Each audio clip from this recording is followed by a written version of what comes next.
जैन साहब, भाई जब सबको पता है कि कोई भी एनकाउंटर होगा, कोई भी कैजुअलिटी होगी, उसकी न्यायिक जांच होगी, न्यायिक समीक्षा होगी। ऐसा तो नहीं कि एसपी ने बंदूक निकाली और 10 लोग मार दिए, ये दरोगा ने मार दिए, ऐसा तो कहीं चल नहीं रहा।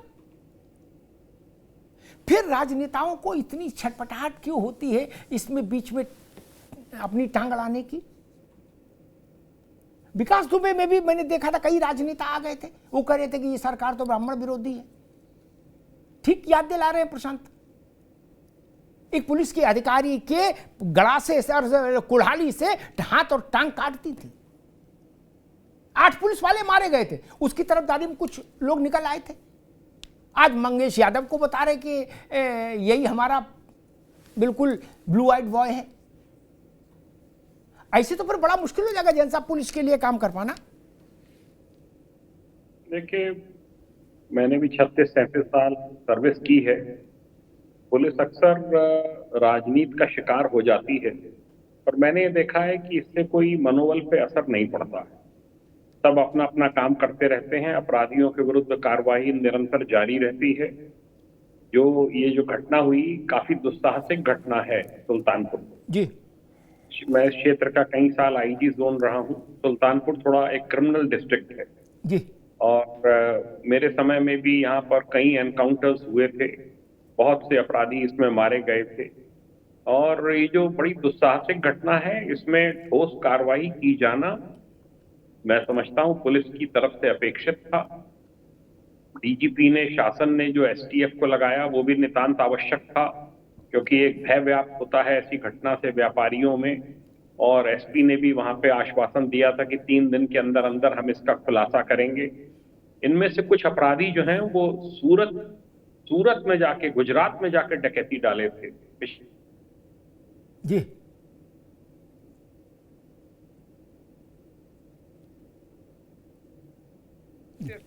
एक बड़ा शातिर ये गैंग है जिसके विरुद्ध कार्रवाई जो है वो सुल्तानपुर की पुलिस कर रही है, एसटीएफ कर रही है। अभी इसमें और कई अपराधियों पे कार्रवाई शेष है।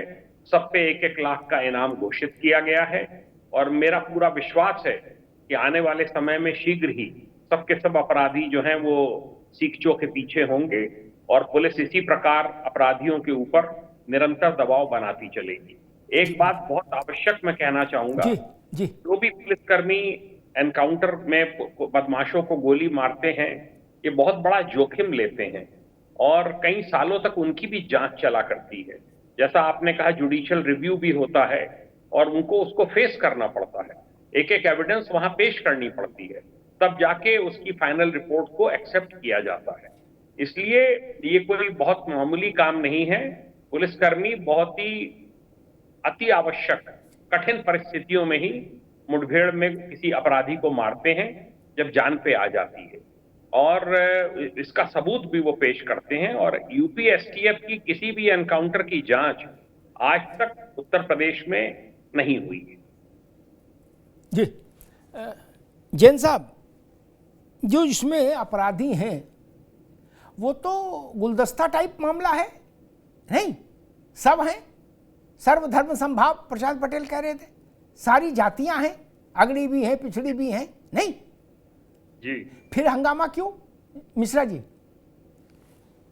देखिए अमिताभ जी, हंगामा भाई जातिगत जनगणना में यही तो निकल के आएगा कौन किस जात का है, वो तो इसमें दिख ही रहा है। मेरी बात सुनिएगा, उदाहरण थोड़ा गलत है लेकिन दर्शक श्रोता समझें। कुछ नेता, कुछ पार्टियां बड़े ब्रांड कॉशियस है, जाति को इन्होंने ब्रांड बना लिया, सुपर ब्रांड। जैसे कि एक बार ब्रांडिंग कर दी फिर उसी को वो इनकैश करते रहते हैं। अभी अखिलेश यादव जी ने जैसे बोला धर्म विशेष के लिए बोलते हैं या इस अपराधी के लिए बोला, तो ये 2 जातियां या ये धर्म जो है इन्होंने पॉलिटिकल ब्रांड बना दिया है, इसी के बेस पे ये चुनाव जीतते हैं। एक बड़ा लॉजिकल चीज है, बच्चा जब पैदा होता है पहले दिन से लेके ग्रेजुएशन तक, कॉलेज तक माँ बाप से लेके शिक्षक समाज ये बताते रहते हैं अपराध नहीं करना है बेटा, गलत नहीं करना है। इसके बाद भी कोई अपराध करे तो इसका मतलब है पैदाइशी इनबॉर्न वो अपराधी है और समाज के लिए, कानून के लिए वो खतरा है।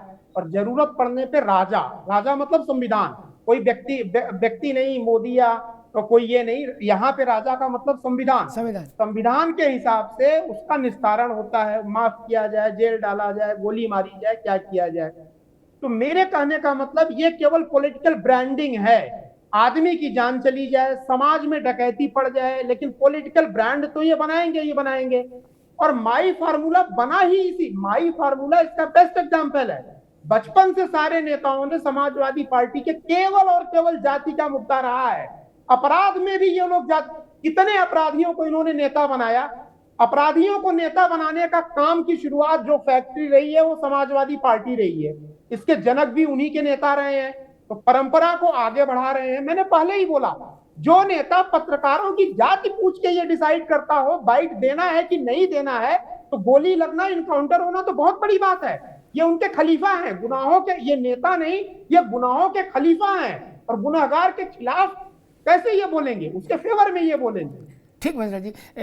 आजम खान साहब, क्या आने वाले दिनों में हम इस हद तक गिरावट देखेंगे कि राजनीतिक पार्टियां अपराधियों के लिए एक वो जारी करेंगी चार्टर कि भाई फलां जात का आदमी है, इसको थप्पड़ मारा जाएगा, फलां जात वाले को डंडा मारना परमिसेबल होगा हमारी तरफ से, और इसके टांग में गोली मार सकते हो और इसकी छाती में मार सकते हो, ऐसा कोई चार्टर भी जारी करेंगे क्या?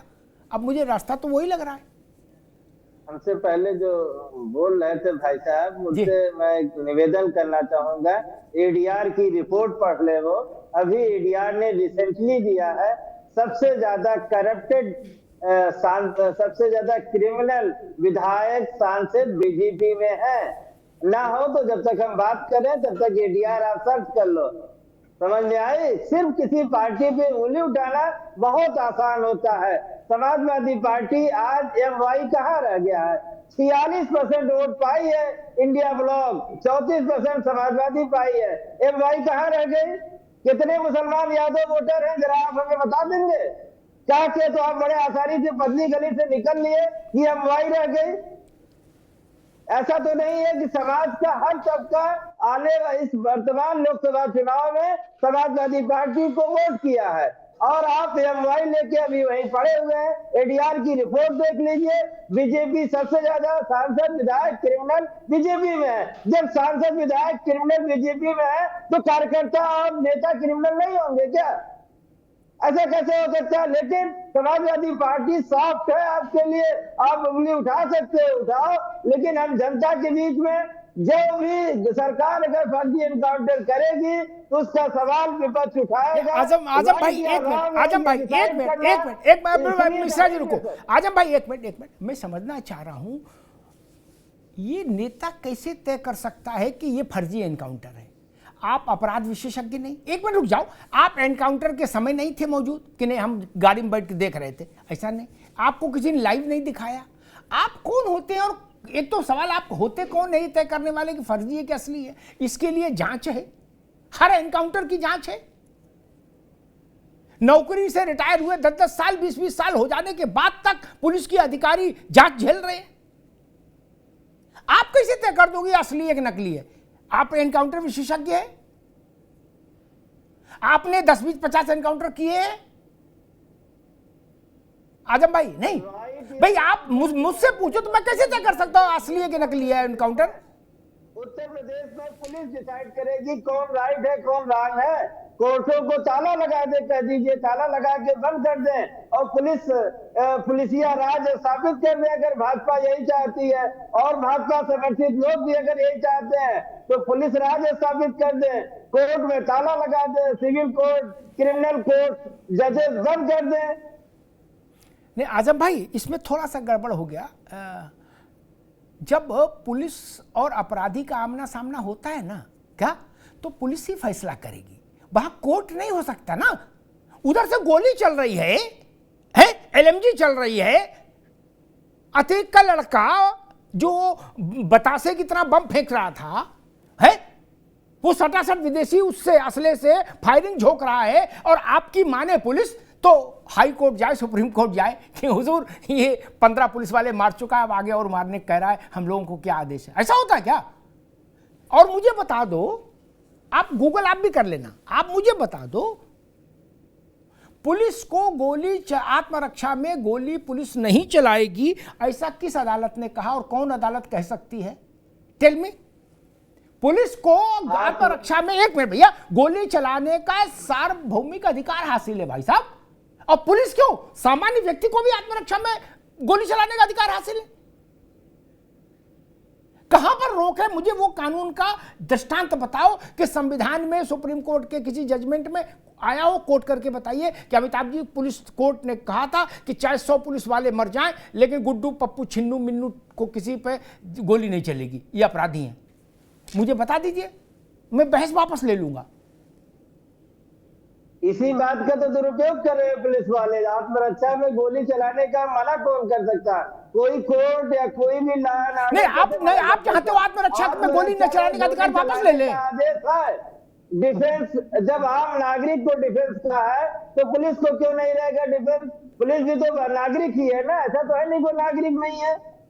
तो पुलिस को भी डिफेंस में है, लेकिन पुलिस की डिफेंस और आम नागरिक की डिफेंस, उसको देखना पड़ेगा पुलिस को अपने उससे कि वो जस्टिफाइड होनी चाहिए।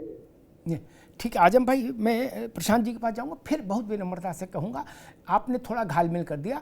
आत्मरक्षा के अधिकार आम आदमी के और पुलिस के दोनों में बुनियादी अंतर है, कोर्ट की निगाह में भी अंतर है। कोर्ट के पास, आम आदमी के, आपके, हमारे पास लॉ एंड ऑर्डर पूरे उसमें इलाके में मेंटेन रखने की जिम्मेदारी नहीं, पुलिस के पास वो भी जिम्मेदारी है भगवान के नाम से, ठीक। इसलिए उसकी भूमिका अलग हो जाती है, ठीक। आम आदमी वाला नहीं, उसके पास पुलिस लिए अधिकार दिया गया उसको भाई। अच्छा, ये पुलिस को जो असला दिया जाता है, गोविंद वल्लभ पंत की सरकार से लेकर आज तक और नेहरू जी की सरकार से लेकर मोदी की सरकार तक असला दिया जाता है ना पुलिस को, कारतूस दिए जाते हैं। ये क्या भागवत कथा करने के लिए दिए जाते हैं? इसीलिए दिए जाते हैं। गुंडे मवाली लोक व्यवस्था को भंग करने की कोशिश करें तो उनको नियंत्रण में करिए, जैसे भी नियंत्रण में हो। जब आप लोगों, आप चाह रहे हो कि वो लोग गोली चलाए, पुलिस ना गोली चलाए,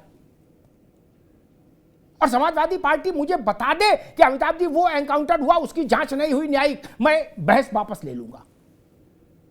कोई एनकाउंटर ऐसा नहीं जिसकी न्यायिक समीक्षा नहीं हो। आपको अदालत पर तो भरोसा है ना। और जिन पुलिस वालों ने, आज नहीं, जैन साहब को स्मरण होगा, इसी उत्तर प्रदेश में ऐसा हुआ है, जिन पुलिस वालों ने गलत एनकाउंटर किए, 30-35 साल पुरानी, 40 साल पुरानी घटना बता रहा हूं, वो अब 30 साल बाद भी जेल गए। कुछ मर गए, वही छूटे, जो जिंदा थे वो बुढ़ाउती में भी जेल गए। पता है आपको आजम खान साहब, ये घर की खेती नहीं है ना ना ना ना। यही तो मसला है, 30-35 साल कोर्ट में लग जाता, उन्हें मालूम है कि तब तक तो ना हम रहेंगे ना कोई रहेगा। नहीं नहीं, आपकी जानकारी गलत है, ठीक। आजम खान रुकिए, आपकी जानकारी गलत है। मलियाना वाले कांड में बहुत सारे पुलिस वाले जेल गए, ठीक। अभी आप पुलिस की खाट खड़ी कर रहे थे, अब अदालत की खाट खड़ी करने लगे। भाई मेरे, आपकी समझ पॉलिटिक्स के, आप क्या चाहते हो? आप चाहते हो सुप्रीम कोर्ट में युवजन सभा का आदमी बैठा दें, बोलो तू खटाखट मोहर मार, ऐसे चाहते हो क्या? अरे जज तो जज के हिसाब से काम करेगा मित्र। नहीं, ये ऐसा भी थेथराई में नहीं करिए।